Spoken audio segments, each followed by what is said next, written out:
Okay. Right? Or at least one day. Yeah. Make your coffee on the stove. Dude, my brother started Like this. on the I'm confused.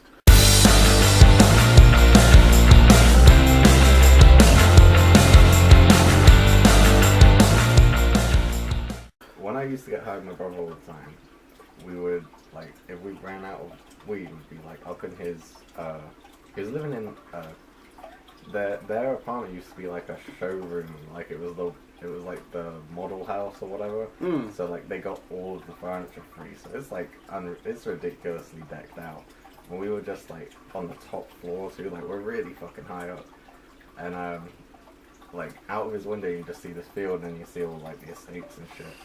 And when we'd run out of weed, he'd call his dealer, who was across this field. Yeah. And, I mean, the weather is freezing cold, and it's basically like a marsh out there. It's just like a bog. And we don't have, like, the clothes to do that. So it's a mission. It's a horrible mission to get across there. And so... But it's worth it. Yeah, he would make us... He had these two big flasks. And the only time we would do this is when we were doing this walk. And so what he would do is he did it with hot chocolate too, where he would like add coffee in with it. But like I do that a lot. He did the coffee where he'd get the instant coffee. But what he'd do is he'd just fill a pot up with milk and then just heat that to a boil and then throw the coffee in. So there's no water at all, and it's just in the milk. Oh my god, it's so fucking good. Like that's some fatty coffee. That's some winter coffee. That's some Eskimo coffee. You will be surprised how much different the flavor is. Like it just tastes so much better. I imagine it was. We've been recording this whole time. Oh, nice. Sweet. After you do that though, like after you drink that shit, you're gonna like it counteracts the caffeine. So you're just like, oh my god. It was every like. I drink coffee like every morning. It's just been a thing, and it's not even like I don't care what coffee it is. It's decaf, diner coffee. I don't care. It's just a warm drink, and it wakes me the fuck up. Yeah.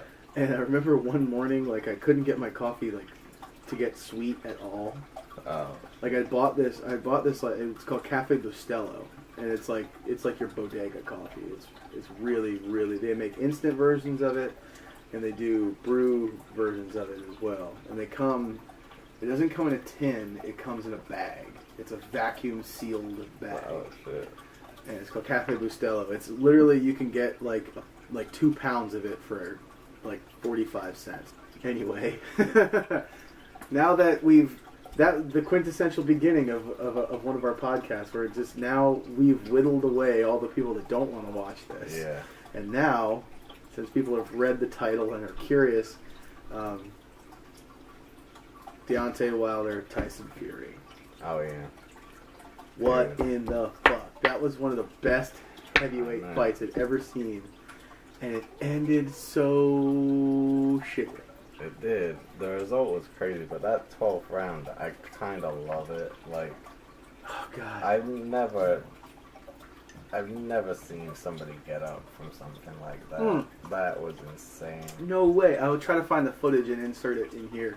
We were like I'd literally gone to the bathroom. I came back and all I see is his eyes rolling in the back of his head, and I'm like, oh my god, he got him. You know, you got up to piss, and the second that you you zipped your fly, you just heard me go, he's down. Yeah. He's down. Oh shit. And he just looks up. He's back to the canvas. Hands around his chest, and if any fighter was down, it would have just been like, yeah, we'll just lay here until the 10 count happens. That was too much. Yeah.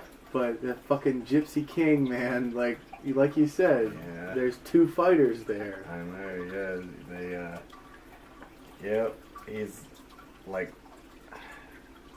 more dangerous, and I think it was like, that was all Wilder had too, which not like it wasn't enough. I mean, that was definitely enough. It's just that right put him on his heels, and then he came. I've got to find the footage. That left when he was Tyson Fury fell into to a heavyweight left hand.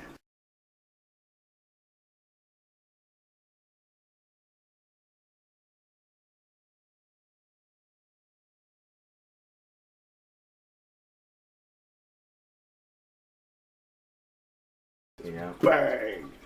And basically spun his head around to the back. Yeah, and so it was definitely enough, but like when it comes down to like, I don't know, like sports like boxing or like MMA, you know, there's a lot to do about different schools of technique, different styles and all this, but the one thing that gets overlooked a lot because it isn't always a factor with like a huge population of the athletes that take part is these genetic freaks who are just meant to do this. Right. And he is one of them. Absolutely. Because when he got up, he still looked sharp. I've seen guys go down from, you know, maybe to one knee and get up and just look like absolute shit and not have their legs on them. He got up and just got straight back in that danger zone. Yeah. Right in front of Wilder. And yeah, it was the 12th round, so I can't knock Wilder too much, but anybody who argues this is ridiculous because, and it, like I said, it's not a bad thing. It's the 12th round. That was the time to do it, and he did put him down. But once Fury got up, Wilder had nothing else left. Yeah, that was punch it, combo you know. Gassed him in the 12. In the 12. He'd saved himself. He did well to go the distance because Wilder still, you know, was just sitting on that right hand he had. Mm-hmm. He threw it a bunch of times in every round, and you know, it just lapse of concentration, lands it, and it just wasn't enough. And that's why I think the decision was just not the greatest decision. I mean, a draw is better than him getting totally robbed and giving him a loss, but the way I see it is like, so like a lot of people who, you know, flat out don't really understand what boxing is or like watch it from like well, they have an idea from movies. I'm late to the party when it comes to boxing. I used to watch it all the time, but take us back. You know, kind of the lineage of Tyson Fury to get to this point. Yeah. I mean, yeah, he's legit. Like in my opinion, and not a lot of, like, this is a rare opinion.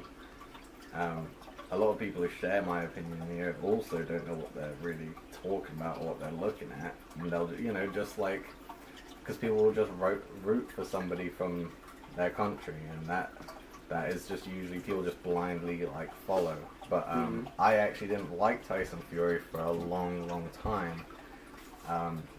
Maybe even into the Klitschko fight, I didn't even watch that fight live because I was so sure that he wasn't going to do it. Because I paid for pay-per-views with Klitschko in the past, and as far as I could see it, I don't know how you beat a guy like that. Yeah. And when I saw the news the next day, I was like, holy shit. And when I watched the replay of it, I was like, he's legit. And it was because, and this is what I tell people, when I tell people their like problems with how they look at boxing, is because I'm talking from my experience of like how I was wrong too. Right. Because I was a huge fan of like welterweight boxing and like older heavyweight boxing. That was the standard of the sport for many years. It was only recently, within like the past 30 years or so, that the welterweights have come into prominence. Before it was like, you know, Ali Frazier and, you know, Tyson fought heavyweight, right? Yeah. And it I don't know, it's like, so, you know, and even with how movies, you just have an idea of what a great fighter looks like and the skills they possess.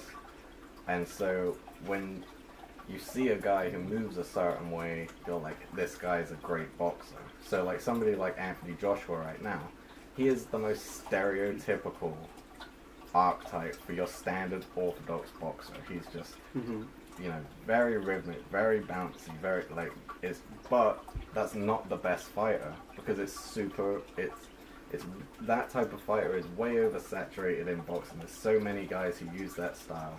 And that doesn't really matter for the most part until you get to the top guys, and you have someone like Tyson Fury who understands boxing like nobody else in that division. It's like he's an encyclopedia of technique, really. Yeah, and that's, honestly, that is, I talked to my brother about this a lot, and I figured out with Tyson Fury, what it is, it doesn't matter how much he succeeds. Like, even after Klitschko, people are like, oh, it's a fluke, it's a fluke, it's a fluke. And, you know, we never really got to see him follow after that because of all the things. But, like, to watch him come back and do the same thing to a guy as dangerous as Deontay Wilder, and, you know, decisions are decisions, but if you don't think that, you know, 8 of those rounds were his, I mean, you know, I don't know what fight you're watching.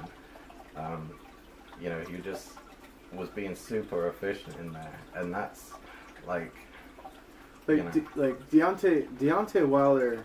I mean, we were kind of Team Fury, but nothing to the detriment of Deontay Wilder. Like, if you want to talk about, at least from what I saw, 2 completely different approaches to boxing. Yeah, it was definitely Tyson Fury and Deontay Wilder. Deontay Wilder, very controlled, slow, very controlled, box stance, guard with that power punch charged up. And you have Tyson Fury, who literally, he's 6'9", 256 pounds, and he moves like a welterweight. It's freakish. Yeah, you can't train for somebody like that. No, and he is a natural southpaw, or is he trained southpaw? I think with how powerful his left hand is, he's got to be a lefty. I think naturally he's a lefty, but I think he fights orthodox because he works a lot off his jab, so he has more power and can throw like a stiffer jab. That's scary because, like, most boxers keep their power punch somewhere where if it's time to give it, you can, like, that's going to be it. Yeah. Tyson Fury puts his power punch right in front of you. Yeah. He's like, this is the one that's going to hurt you, and it's right here, so you better friggin' stay away from it. I don't know how you're going to because it's closest to you. Well, I think, like, for the majority of people who watch boxing and guys who, you know, unfortunately, even unknowingly, go off vanity for choosing what a great fighter is instead of looking at the resume or the actual style. Now you're talking about just like the style that they they look good doing it. I mean, the reason that Fury does so well against these guys is not just because he has this, like, he comes off to people. Basically, no matter what he achieves, people will always underestimate him because they'll always say that was a fluke.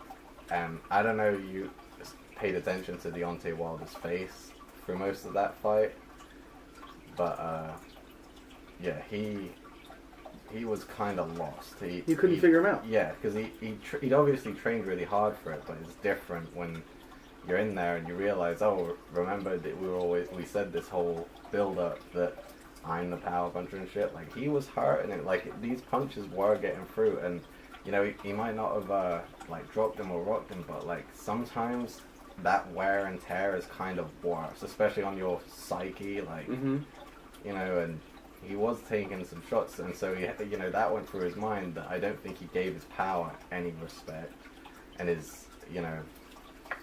I just think that that's a constant thing with him, that's why he wins fights in the way that he does, because people think, even people like Deontay Wilder think, I'll knock him out. I mean, he was already celebrating, but the dude got back up, and I couldn't have guessed that. But like I say, that's his main weapons, because people underestimate him and don't really. He kind of puts on this like shit talking act, and it's all in light-hearted. Really, he never goes too deep with it. It's kind of just banter, but that's all just a cloud to stop you from seeing like what he's really like is. And I know this for sure, but for me, I think behind all that, he is just a boxing nerd. Like, God, yeah, you can tell from watching Tyson Fury fight. I watch him fight, and I watch all the things he's done, and it looks like to me, he fights like a guy who, at the age of fucking 5, started watching every heavyweight fight from beginning to end since it started all the way through, and just sort of absorbed. All these different styles that you like, all the things that work, all the things that don't, and he's so, like, he doesn't necessarily, like, for what our cookie cutter thing is or what a great boxer is, he doesn't fit that mold, and so people dismiss him. But that's what makes him so good, because you've never seen a guy that good. And people, it's like, that's what good looks like. You know what I mean? We don't see it that often, and to, you know. Well, that's why Muhammad Ali in the beginning was sort of dismissed and everything, because he was a big fucker who was it kind of I know I'm gonna get flack for saying that they're comparable in any way, you know, but if you seriously watch the Deontay Wilder fight, you watch that fight, not the Klitschko fight. He was a little bit stiffer, and because he sort of did what Ali did to Foreman, where he said he was going to fight one fight and he fought a completely different fight with Klitschko. But you see him taking Deontay Wilder's offense apart, and literally like that. Here comes that punch, and it would scare the shit out of me because he would actually go towards it. Yeah. He would go towards that big right, and he would just duck under it and just take all of this power and make it go nowhere. And he would just he would do that against the ropes and everything. It reminded me of watching Muhammad Ali fight. Yeah. Like just a person coming at them with literally everything they have, and he's just like, that doesn't matter, that doesn't matter, that doesn't matter. What else you got? Like Tyson Fury, he's just got that sight. Like, he sees them punches coming. Even when, like, there was a couple points in that fight where he ducked the right, and his head's still kind of down as he's coming up, and Wilder's already cocked one, and it's literally just at his peripheral vision. And he ducks again, you know, he doesn't come back up, and he ducks again. And that is, you can't, like, learn that in, like, a training camp. Like, that is something that you have to, that has to be you know, because you don't have time to think in there, like, that's why they train the way they do. Your brain you just have to be doing. You can't be thinking. You can think before the fight, but when you're in there, you just have to be focused and just let everything kind of go. Right. That it has to be naturally in you to do that. If you're thinking, I need to dodge that punch when he throws it, you're gonna get caught with it. Because you have to think about that first. Yeah, that is. I got it. That. I don't think that was really taught to him. He definitely has honed that skill in, but I think that's a skill he's always had. His reactions are really good. Wilder, I mean, although, like I say, I think personally he would have lost that. Would they have rematched anyway?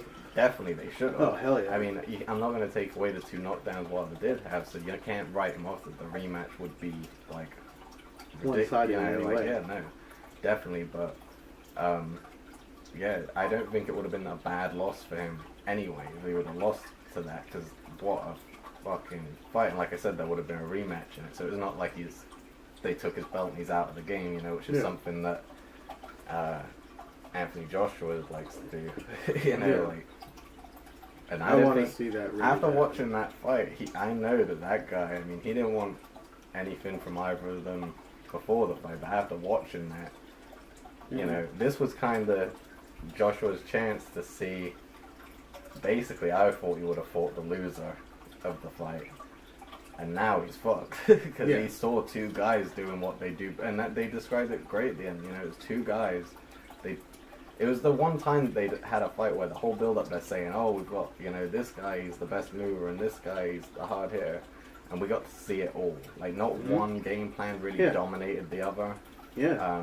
They were both doing what they did. It's just, you know, like, those 2 styles, Fury's style in the way, what he does, just wins more rounds. You know, whereas Wilder gets the knockdowns, and that's just, you know, and when you weigh it up, it just falls in Fury's favor. I understand a lot of people, like I said, who are kind of lost in the fact that, oh, but you knocked him down twice, so if you're having a fight with somebody and you knocked him down twice, obviously they were losing. Yeah, but no. In a fight, or like how you perceive it, sure, but in the sport of boxing, I mean, if the guy gets up, then that knockdown can't be taken into account anywhere other than that round it happened in. Yeah. It can't have any sort of influence on the entire fight. I mean, other than the fact of what it can do to the fighter for the rest of the fight. Sure. And that's the only impact. It can't have a substantial, like, point thing. Yeah, it's you can't, that portion of the round belonged to Deontay Wilder. Everything else was Tyson Fury. I have firm belief. I was thinking about this today at work when I was on break. I was thinking about like if Deontay Wilder would have got that, like he knocked him down in the 12th, like in the final. No, was it in the 11th? He knocked him down. I think it was the 12th was the big knock. Yeah, So he knocked him down once in like the middle rounds, like 8 or 9, and then the 12th he almost knocked. For all intents and purposes, he knocked him out. Yeah. He just didn't knock him completely out. I think if Deontay Wilder would have done that, like if he would have knocked Fury down in like the 7th or the 8th, Fury would have won the fight 110% without a doubt. Yeah. Because the Gypsy would have come out. And then he wouldn't have been cold and calculated. Yeah, He would have been coming and slinging for 5 rounds. And like, he probably would have knocked Deontay Wilder out. Yeah, I mean, it's definitely a possibility just because of how he came at Wilder after that. Yeah. He lived up to his last name. Yeah, Wilder really didn't have that right hand ready. He has to sit on it a bit after, especially in them later rounds. He was like throwing it when the chances were there, but he'd have to recharge it, and he just celebrated winning the fight, and now he's in a fight again. Yeah. And now he's fighting, a different guy, and Fury was doing something that not a lot of people do after an experience like that.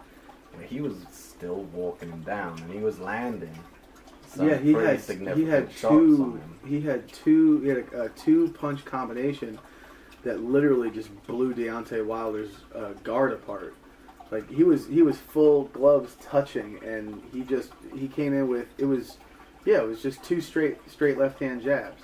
It was one after the other, bang and bang, and he blew him apart with the first one and landed that other one stiff on his nose. And I gotta say, like, Fury looked fresher after getting up.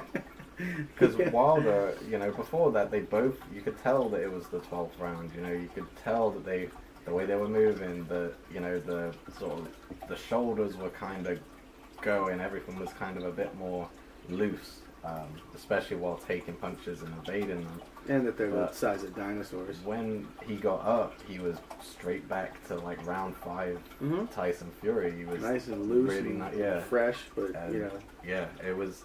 But like I say, I don't think it would have been a bad loss for Wilder. I think the draw. I'll take the draw because I mean they can do it again. That's gonna be cool, but like I say, it is impressive for Wilder. I mean, as much as my opinion is that 2 knockdowns without a knockout doesn't win you a fight, but to be at the top of the heavyweight division and being one of the top 3 guys there, with a belt, undefeated, and be so transparent. Like, he's not a Rubik's Cube of a guy. I mean, and he doesn't try and trick you. You know what he's coming in there to do. He has the right hand. He isn't going to throw much else, and he's just going to look to knock you out. With you see it maybe in boxing not so much anymore, but there was definitely where training to fight a guy, you could completely dismantle him when they run across the wrong fighter, and the guy would just figure him out and just figure out a blueprint. With somebody as I want to say simple, in that the premise of Deontay Wilder is very simple. With the right hand, he's going to try and knock you out, and he makes that very obvious, and he wants you to know that. And the fact that he still was nobody can really stop him from doing that. Yeah, that is impressive. To go in there with such, you got someone like Tyson Fury where he's got so many tools they'll use in there, and I do give Wilder all the respect in the world, because that is impressive to go in there with one tool. Yeah, and he knows what it is. There's no secrets. There's no smoke and mirrors, and to land like he did, I have to give it to him, and that is impressive. But I don't know. It's like in a sport like I feel like MMA is much more populated now than boxing. A lot more of people going into combat sports are going into MMA, and right now, I mean, the age that it's at and this like evolution that's constantly happening in that is that somebody like Tyson Fury and that, like the equivalent of him would be, you know, a heavy hitter as well as like maybe a heavy kicker if we're going to even the playing field, so we're going to have both, you know, so he's just a powerful guy. I mean, you see guys like that do well, and then once they're found out, that's it, because these guys will just dismantle them, and the fact that they haven't been able to do that to him, that is really impressive. He doesn't even hide it. He doesn't even hide it. He just keeps it right here. Yeah. Holds it like he's got a beer in his hand. Like he's just like, he literally does nothing with it. Everything that he was doing to Fury, every once in a while he would come out if he was doing a combo. Yeah. But it just stays right here because he just wants to set you with that left and then blow you apart. Although, I mean, in my opinion, the rematch is definitely, in my opinion, is leaning heavily on Fury winning, and I think he'll win a lot handier than he would have won last night, because Wilder isn't going to change. He isn't going to change. That's who he is, and it works. So he isn't going to change nothing. You know, he's probably got some good ego boost on knowing I can put him down, and he's not really going to change anything. But what's different is that Fury's only going to get fitter. Yeah. He's only going to get in better shape, and he's only going to figure him out. Yeah, I think he'll go for it in the rematch. I think he knows that going the distance with him is not a guarantee like it is with a lot of fighters. He's still dangerous in the 12th round. I don't know that Fury will give... Those opportunities he was getting in round 5 and 6, and his corner told him, you know, slow down, we'll have these opportunities later, don't get too greedy. I think he should have taken them, because, you know, Wilder knew that they were going to go 12 rounds if it allowed, and he did well. He was in good shape for that. So I think the next time, Fury has to think, okay, let's stay in here as little as we have to with that right hand being available, and he's going to have to look for something. And he does have knockout power. I mean, you look at his record, he doesn't have that reputation, but his record, I mean, he does have knockouts, and he does have knockout power. And someone like Wilder, that big overhand right, with somebody as quick as Fury, who's now felt him out, understands him, and gives that right hand the proper respect, then, you know, when you open yourself up with a big winding punch like that, it hurts a hell of a lot more, because you're just throwing all of your energy out, and when you eat one, not gonna be good. I was actually surprised how little counters Fury gave him in that fight off the right, and it is a fast, you know, it's fast. Those people who believe that, and I think I was really fair to Wilder, like, I'm giving respect to everything that he did, and he did knock him down twice, you can't dispute that, and Fury was, for all intents and purposes, out. But briefly, it's not MMA, and you could be fucking dead, and that 10 count still has to ring, and he got up. And if you think that Wilder won, I want you to watch the end of that fight when that bell rang at the end of the round, and look at Wilder. Does he look like he thought he won? You know, I think he was ready for them to call that a loss, and then as soon as they called that a draw, then he came out with, I thought I won the fight. He didn't look like he thought he won. Didn't raise his hands once. Nope. You know, so I'd look at the guy that, you know, you're supporting. At least he didn't feel in himself that he did. And, you know, that was, like you said, the demoralizing thing of he celebrated the win before. And after that, he knew that's what he had to do to win. He didn't quite get it. He did everything right, but he didn't quite get it. He knew, the look, his mannerisms after the fight, he knew he didn't win. He knew when they said it was a draw, he knew he had just got away with one. Yeah. You could tell. You knew, and not even in him, because maybe he was trying to be a little bit more stoic than normal. and or a little bit more stoic than he wanted to be. But his corner, you saw the people in his corner, aside from Jake Paul. Oh my God. You saw the people in his corner going, okay, we kind of got away with one there. Yeah. We get to keep the belt, and we get to do this again. Yeah. And that happens. So I'll take that. It wasn't. It was a robbery in the sense that 8 rounds to 4 is still a win, but even if we're gonna roll with their narrative, a draw is a draw. So none of them really lost anything. But like I think that Paulie Malignaggi dude said it best. He said that the guys who are judging these fights, they should be getting guys in who actually understand what's going on, because like he said, to them it's just a day at work, and they're not you'd think, but they don't always have a lot of experience in the sport that they're judging. They don't. They're just guys, from the commission or whatever, so that they've never even really been near a ring other than fight night. So to have a guy like that, he doesn't understand.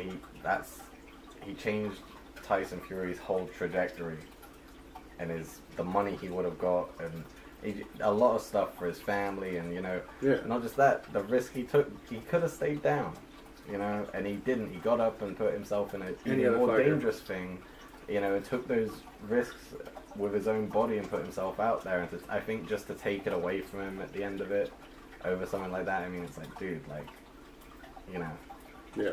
he took it. Because that was a physical thing. Getting knocked down is a physical thing. So he took that and said, you know what, I'm gonna get back up.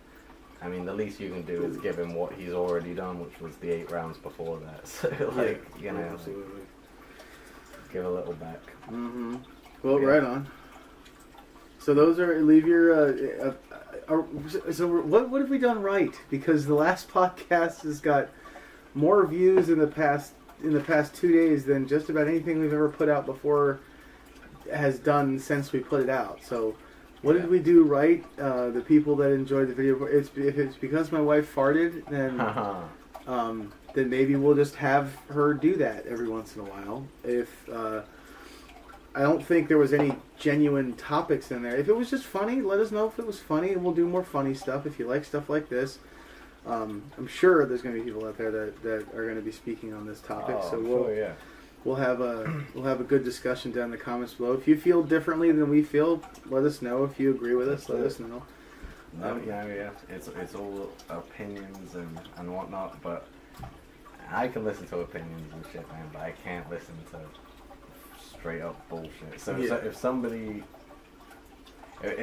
was either side of it, I can't deal with it. I read a lot of people saying, Fury won every round, even the 12th. No. That's ridiculous. You gotta give. Because I don't really have any dislike for Deontay Wilder. Really, I'm actually, I don't think anybody else in the heavyweight division should really get in there with him. No, absolutely. What kept Fury was the only Fury guy has that physical advantage, and you put Wilder in with anyone his own height or shorter, and I don't know how. They're both. The last thing I want to say on is they're both impressive physical specimens. Yeah. It was literally 2 dinosaurs in there kicking the shit out of each other, and it was just impressive to see that kind of athleticism on that size. Yeah. Both literally and figuratively. Let's just be happy. Back when, just remember. I do. I remember sitting down to watch Lennox Lewis fight Mike Tyson, and the dudes barely got to touch each other. Mm-hmm. Between clinching and the ref splitting stuff up, it was just a mess. And that, unfortunately, is the sour taste we have in heavyweight boxing, and these, unfortunately, the certain refs, or just the way that these guys go about fighting. But we were really lucky to get 2 guys. There wasn't a lot of holding or hugging in there, and the ref didn't have to separate a lot, and they both went in, and that's that mutual respect. They went in there and they put on a really fucking great show. It was a fun night. So to take it just as a entertainment value, it was a class act. It was good.